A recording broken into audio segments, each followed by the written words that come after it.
wabarakatuh. Nampaknya sebelum kita memulangkan perbincangan ceramah kita pada hari ini, boleh kiranya untuk saya memperkenalkan diri saya terlebih dahulu. Nama saya Muhammad Azizul selaku penceramah Anda pada hari ini. Oke.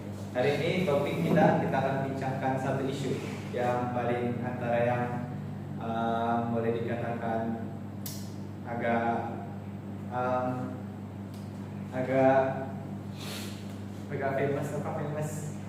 agak hangat dalam kalangan masyarakat lah sekarang ini, yaitu salah satunya ini alam sekitar. Kalau kita secara sekali pas alam sekitar itu bagi kamu apa? Coba kamu terangkan. Saya mau diterangkan. Apa itu alam sekitar? Pada pendapat saya, alam sekitar ini yang boleh didefinisikan sebagai apa yang ada di sekeliling kita, seperti tumbuhan, manusia. Oke, bagus jawaban itu, Kevin. Oke, betul. Itu adalah antara betul apa yang dimaksudkan oleh saudara Kevin. Alam sekitar ini adalah apa yang berada di sekeliling kita. Tapi pada hari ini kita akan memfokuskan kepada alam sekitar dari segi tumbuh-tumbuhan dan juga binatang-binatang dan kehidupan selain manusia yang ada di bumi. Oke, alam sekitar ini adalah sumber kehidupan kita semua. Yang merangkumi apa yang ada di sekeliling kita lah, yang menyediakan oksigen, macam contohnya tumbuhan yang menyediakan oksigen dan makanan juga, dari segi air yang kita minum. Jadi jangka belakangan ini alam sekitar kita semakin terancam akibat daripada pembuatan dan aktiviti manusia yang ada pada sekarang. Contohnya, jadi pada sekarang ini kita akan membincangkan dan coba mengupas tentang kepentingan kita untuk menjaga alam sekitar dan cabaran yang kita hadapi, dan juga apa peranan kita sebagai manusia, sebagai makhluk yang mempunyai akal yang hidup di bumi pada ketika ini untuk menjaga sumber alam sekitar. Oke, baik.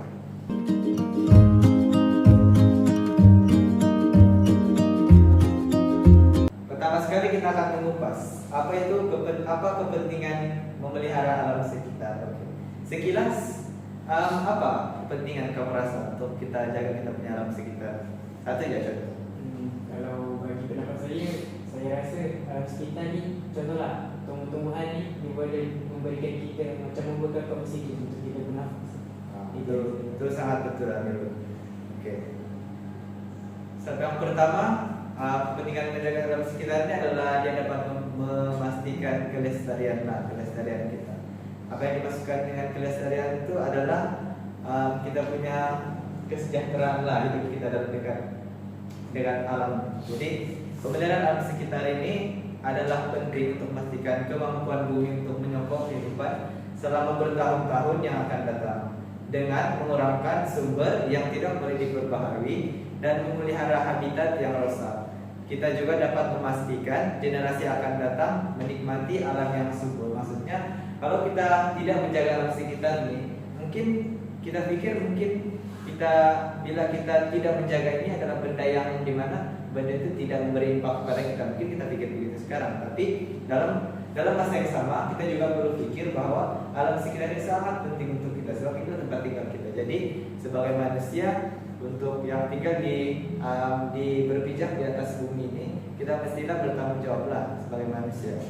Yang kedua, kepentingannya adalah untuk apa? Melindungi biodiversity. Oke.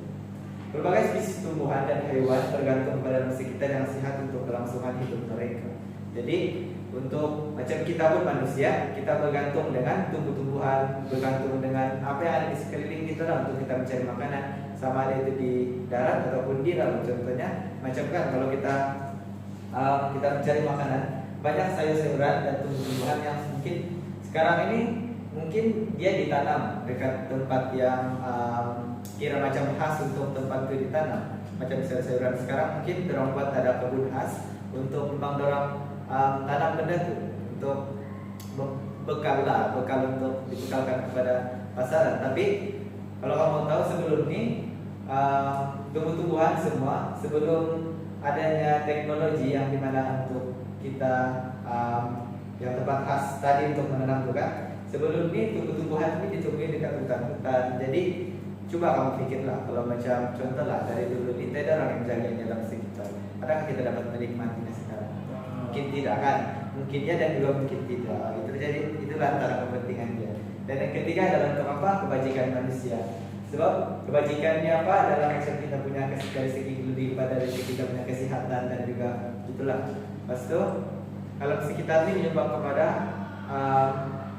kesejahteraan fisikal dan mental manusia. Kenapa? Sebab kalau alam sekitar kita contoh lah, kita ambil contoh kan, kalau macam contoh alam sekitar kita ini kotor dan tidak dijaga, mungkin juga kita akan mudah terdedah pada penyakit.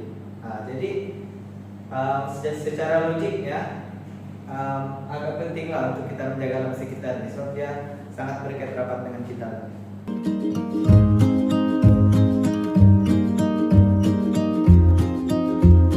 Kita teruskan kepada yang topik perbincangan kita kedua, yaitu cabaran melihara alam sekitar. Tentunya sejak dari dulu lagi sangat banyaklah cabaran untuk kita memelihara alam sekitar, untuk kita memelihara alam sekitar ini, sebab dia agak banyak gangguan lah. Antaranya yang pertama sekali, sekarang kan dunia kan modern, jadi pembangunan yang besar itu kan agak menyumbang lah, macam susah lah untuk kita jaga alam sekitar, sebab pembangunan ada di mana-mana. Mungkin ada sebagian tempat kan hutan itu dimusnahkan untuk apa? Untuk orang buat pembangunan, contoh macam kedai-kedai, orang buat di situ, orang buat tukang, orang buat dan sebagainya lah. Jadi secara tidak langsung dengan pembangunan yang besar itu mungkin kurangnya hutan, kurangnya tumbuhan hijau di muka bumi. Mungkin ada, tapi tumbuhan itu adalah tumbuhan apa yang orang bilang yang tumbuhan yang ditanam kali kedua itu. Jadi itu yang pertama. Pasti yang kedua, pembuangan sisa tidak terkawal. Yalah kan, kalau kita kan manusia ini kadang-kadang kita ambil mudah kan dengan kita punya persekitaran. Contohnya plastik yang kecil itu, kalau kita makan gula-gula pun kita rasa benda itu kecil, tapi sebenarnya kalau kita buang dan coba ini contohlah, kalau satu orang mungkin tidak apa, tapi coba bayangkan kalau ada 10.000 orang yang membuang plastik yang sama seperti gula-gula, lama-lama benda itu akan bertimbun dan jadi semakin banyak. Jadi bila benda itu pembuangan sisa ini tidak terkawal, sekaligus dia akan mampu merosakkan. Sebab contohlah macam kita buang plastik kan, plastik ini ada dia sisa toksik dia. Jadi bila kita buang itu plastik, mungkin dia akan mempengaruhi pertumbuhan lah. Sama ada kita buang contoh itu kalau di darat, tapi kalau di laut pula dia mempengaruhi lah. Contoh kalau ikan makan, ikan makan mati. Jadi begitu. Lepas itu yang ketiga, kesadaran awam yang rendah. Jadi macam kita ini tidak semua macam yang tahu. Macam kita belajar, mungkin kita tahu lah apa efek, apa dia punya kesan lah, apa kesan dia kalau kita buang. Contoh kalau kita buang plastik, kita tahu apa kesan dia. Kita buang benda ini, sisa makanan, kita tahu apa benda dia kan, apa dia punya kesan terhadap alam sekitar dan juga manusia lah. Tapi mungkin ada sebagian orang yang tidak berpendidikan, dia tidak akan tahu lah apa kesan dia. Contohnya macam orang-orang yang tidak sekolah ataupun dia tidak belajar pasal kelestarian alam sekitar ini, mungkin dia tidak akan tahu. Contohnya kalau dia buang plastik menyebabkan tumbuhan mati ini.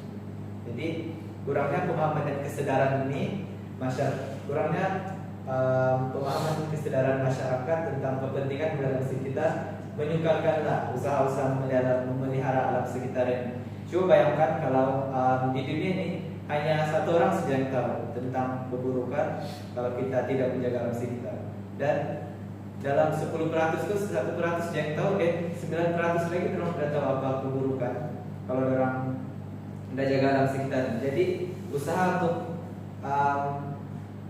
orang yang 1% itu buat penjagaan alam sekitar yang akan lebih susah lah, akan lebih susah.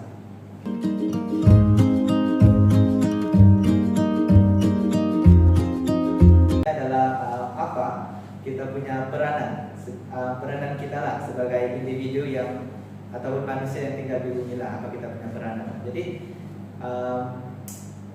saya mau tanya lah, apa peranan kita? Bagi satu lah, bagi dua lah kalau boleh. Peranan, coba bagi peranan, apa peranan kita sebagai individu yang tinggal di bumi ini untuk menjaga alam sekitar.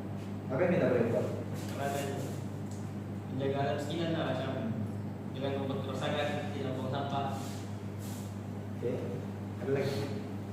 Saya ingin memberi tambahan pada pendapat saya juga dengan cara lain yaitu menjaga ekosistem. Contohnya ekosistem menyaring karena kita boleh menjaga kehidupan yang terlindung seperti penyu. Betul, jawaban yang baik. Jadi sekarang ini kita akan mengupas pula apa peranan kita sebagai setiap individu lah. Yang pertama adalah kita sebagai individu boleh mengamalkan amalan kita semula lah. Saya rasa ini sudah biasalah untuk sudah biasa kita dengar lah untuk chemical semula ini. Sebab mana-mana pun mungkin kalau sekarang mungkin lah kalau dekat kawasan daerah terpencil, daerah yang jauh dari pusat bandar, mungkin orang agak kurang lah didedahkan dengan kita semula nih. Tapi saya percaya kalau macam di bandar-bandar mana-mana kita boleh jumpa tempat kita semula lah. Oke. Amalan kita semula ini boleh dilakukan dengan mengasingkan sampah mengikut kategori. Saya rasa semua orang di sini mesti sudah pernah dengarkan. Ada kan yang kalau kamu di bandar kamu akan jumpa tong sampah yang yang warna-warni yang hijau yang oranye kan. Nah, jadi macam adalah dia punya macam contoh kalau oranye ini kategori plastik, hijau ini kategori bahan yang organik begitu. Nah, dia punya khas lah, tempat khas untuk kamu buang, tidak boleh kamu campurkan. Jadi dengan kita semula ini kan kalau kamu contoh lah buang kertas dalam tong sampah kan, dorang akan proses tuh kertas balik menjadi barang yang lain, ataupun boleh dorang proses balik benda itu jadi contoh kan tin, contoh kalau tin kan dorang masukkan dalam tong sampah dan tong sampah itu akan dibawa kepada dia dekat kilang dan dorang proses itu tin, dorang mungkin cairkan itu tin untuk menjadi tin yang baru begitu. Jadi secara logik ya kalau kita pikir benda itu dia akan berulang-ulang lah kita semula ini. Jadi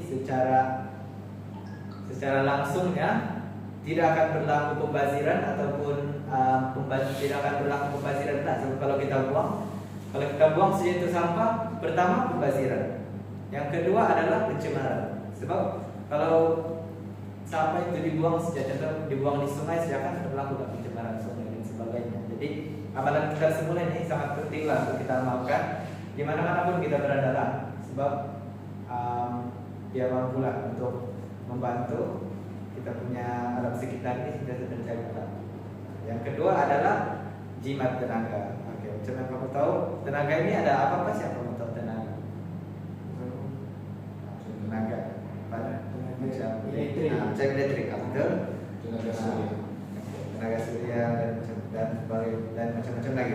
Tenaga ini pula terbagi pada dua jenis, itu tenaga baru dan tidak boleh baharukan. Oke, jadi kita akan dengan apa yang dimaksudkan dengan jimat tenaga ini adalah kita kurangkan penggunaan tenaga dengan memadamkan lampu dan pengekas elektronik yang tidak digunakan. Contohnya macam kalau kita keluar kelas ataupun keluar dari kita punya rumah kan, kita kasih mati lah kita punya elektrik, kita punya mana yang sumber tenaga itu, terutama lah elektrik begitu, barang-barang elektrik kita matikan lah. Contoh kalau kita keluar kita matikan lampu, matikan motor dan sebagainya. So dalam konteks inilah secara langsungnya kalau kita jimatkan tenaga ini kita akan mampu menjaga alam sekitar. Sebab kenapa? Tenaga ini macam contoh lampu dia mengeluarkan haba. Jadi dia bila sumber tenaga tidak dijimatkan, dia macam dia akan melakukan pembaziran dan juga sumber tenaga itu juga semakin berkurang lah. Jadi untuk mencari jadi lebih baiklah untuk kita menggunakan sumber tenaga yang boleh baharu, macam contoh surya, macam matahari itu kan kita gunakan benda itu untuk gantikan penggunaan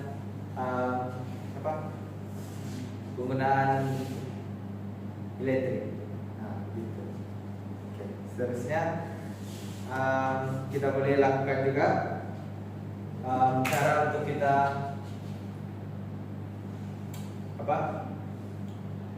peranan kita sebagai individu adalah mungkin kita boleh menanam pokok semula. Itu antara kita punya peranan lah. Sebab bila kita tanam lebih banyak pokok kan, pokok itu akan pokok ini kan pada kalau kita sudah pernah belajar kan, pokok ini dia akan mengeluarkan oksigen. Dia akan mengeluarkan oksigen yang baik untuk alam sekitar. So, bila kita tambah pokok, kita tambah jumlah bilangan pokok tuh, secara langsungnya kita punya alam sekitarnya akan menjadi terjaga dan juga sejuk lah, tidak panas dan sebagainya. So, jadi itu kalau macam ada kelapangan, kamu semua bolehlah tanam pokok untuk supaya kita punya kawasan ini sentiasa hijau dan terjaga. Oke, lepas itu itulah. Satu lagi peranan individu mungkin kita boleh gunakan kurangkan penggunaan plastik dalam sehari-hari. Sebab contoh kan sekarang kan kita nampak di pasar-pasar raya semua guna plastik untuk kalau kita beli barang kurangkan baik plastik. Kafe pun kurangkan baik kita plastik kan. Jadi plastik tuh bila kita sudah habis pakai selanjutnya kita akan buang kan dalam tong sampah. Jadi kalau benda itu tidak dilupuskan atau dibuang saja dibakar dan sebagainya begitu, dia tidak melalui proses pelupusan yang sebenar-benarnya lah. Jadi perkara itu akan membuatkan kita punya plastik itu memberi impak yang buruk lah untuk kita punya alam sekitar. Jadi agak alangkah baiknya lah untuk kita mengurangkan penggunaan plastik. Mungkin kita boleh gantikan dengan penggunaan bag kertas, bag dan sebagainya kan. Sebab bag kertas ini beza dia dengan bag plastik. Bag plastik ini tidak boleh digitar semula. Tapi kalau bag kertas dia boleh digitar semula. Jadi dia baiklah untuk alam sekitar.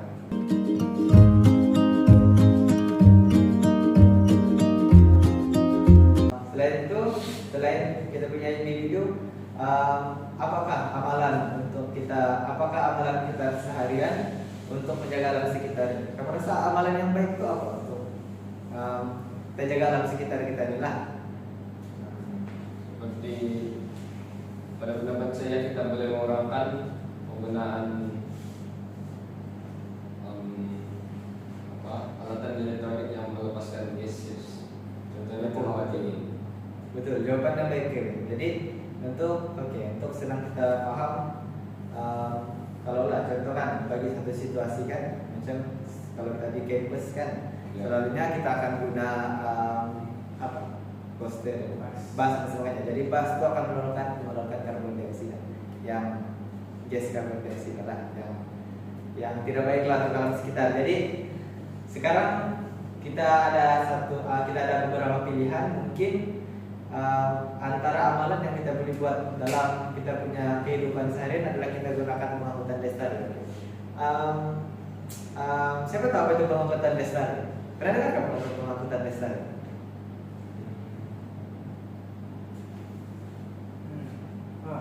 Pengangkutan macam contoh kenderaan yang tak menggunakan barang seperti petrol. Betul.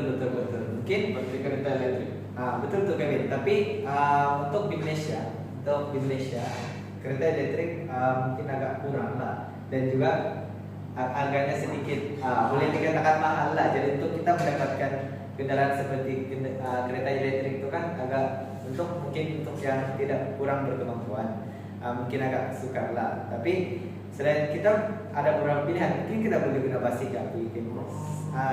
Basikal. Jadi basikal ini dia tidak ada pelepasan karbon dari basikal. Sebab apa? Dia menggunakan tenaga apa? Elektrik. Itu pandai. Okay. Yang kedua, antara amalan yang kita boleh buat adalah pemakanan organik. Pemakanan organik ini yang dia melalui proses kaidah pertanian lestari tanpa menggunakan bahan kimia. Maksudnya dengan dia ini ditanam dengan mengurangkan bahan-bahan yang beracun. Sebab kebanyakan pertanian sekarang contohnya macam tanam sayur, tanam padi, tanam apa-apa pun sekarang ini dorong guna racun serangga untuk kasih hilang serangga kan. Tapi tanpa disedari penggunaan racun serangga yang berlebihan ini akan dapat mengurangkan khasiat sesuatu makanan itu, dan juga jika kalau hujan, air itu akan turun ke sungai-sungai kan.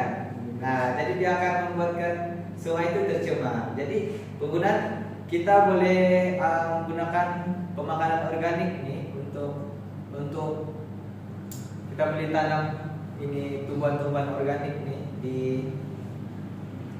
dekat, kita boleh tanam dekat kita punya kebun atau ladang dan sebagainya, untuk supaya kita dapat kurangkan penggunaan racun serangga ini. Sebenarnya sangat tidak baiklah untuk kita dan juga alam sekitar.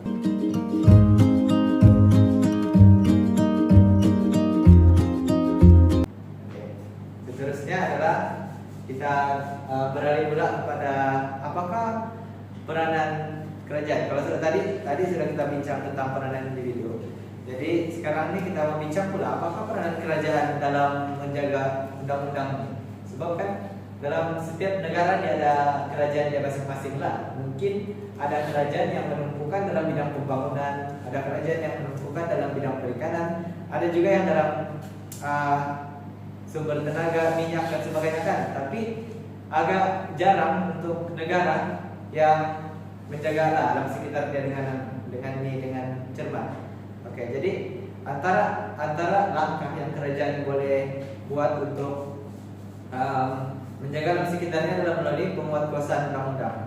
Oke, kerajaan memiliki peranan penting dalam menguatkuasakan undang-undang dan peraturan alam sekitar yang ketat untuk mengolah aktiviti yang memudaratkan. Jadi, contoh lah, dalam negara kita ini kan ada banyak aktiviti manusia, kegiatan manusia yang menyebabkan tumbuhan-tumbuhan kita ini semakin berkurang. Antaranya mungkin pembalakan.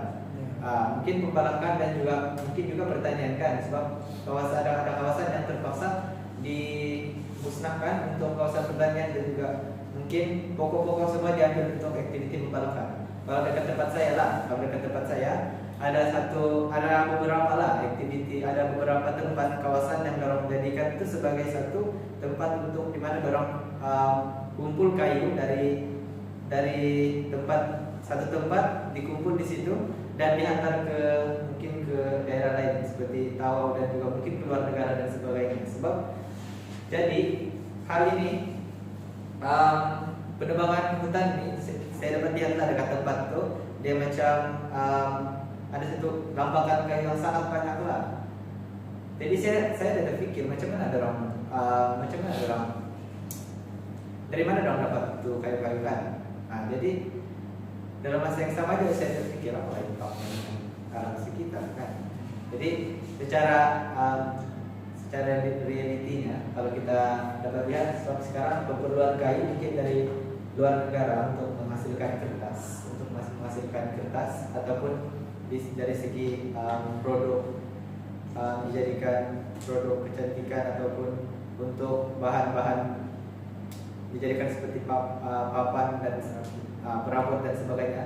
Jadi permintaan kepada kayu itu sangat banyak pula dari sama ada dari negara negara ataupun di luar negara. Jadi di Malaysia pembalakan itu dilakukan bukan ini tidak melibatkan politik dan sebagainya lah, tapi dia macam kalau kita lihat ada di beberapa tempat mungkin pembalakan itu mungkin kita dapat lihat sendiri dengan mata kita boleh nampak yang pembalakan itu dilakukan secara tidak terkawal. Maksudnya mereka mengambil kayu tersebut dengan kuantiti yang sangat banyak tanpa ada penggantian daripada pokok yang orang ambil tadi. Jadi ada tempat yang dimana orang akan lakukan penanaman semula kan, tapi adakah penanaman semula itu akan mampu menggantikan oksigen yang dari pokok yang orang sudah ambil sebelum itu? Mungkin dapat tanam semula, tapi akan mengambil masa yang lama untuk tumbuh semula.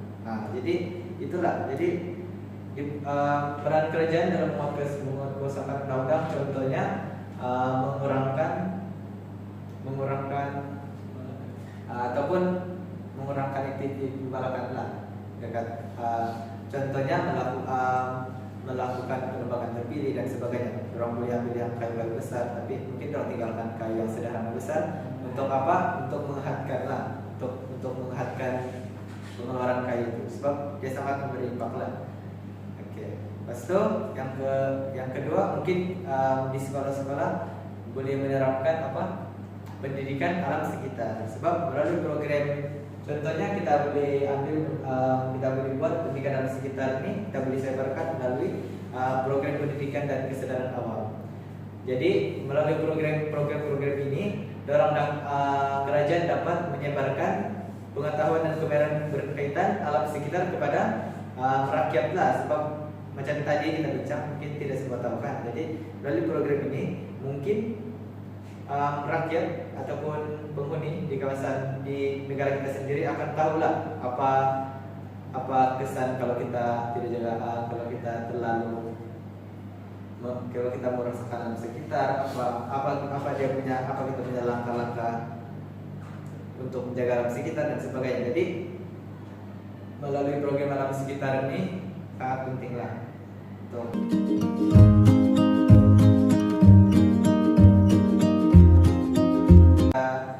Beralih kepada yang terakhir, sesi kita yang terakhir yaitu kesalahan terakhir, kesimpulan kan?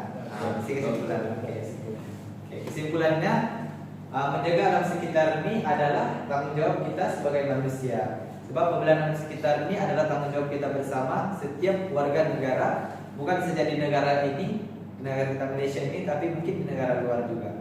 Sebab ekosistem ini dia tidak hanya tertumpu pada satu negara. Contohnya kalau Malaysia saja, adakah kalau macam kita jaga kita punya ekosistem, tapi negara lain tidak jaga, mungkin kita pun dapat berdampak sekali kan.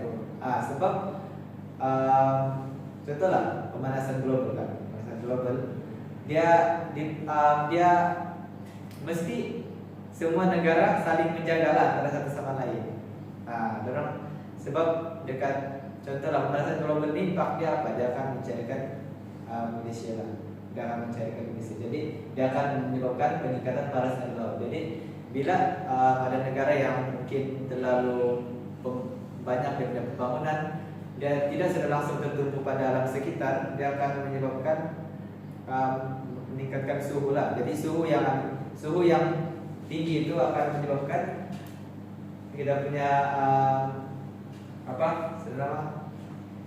kita punya lapisan ozon itu menipis. Jadi bila lapisan ozon itu menipis, jadi bila lapisan ozon itu menipis, kita punya bumi pun akan semakin panas lah. Bila bumi kita akan semakin panas, dia akan menyebabkan peningkatan aras air laut disebabkan kecairan glacier. Jadi dia sangat berkaitan lah.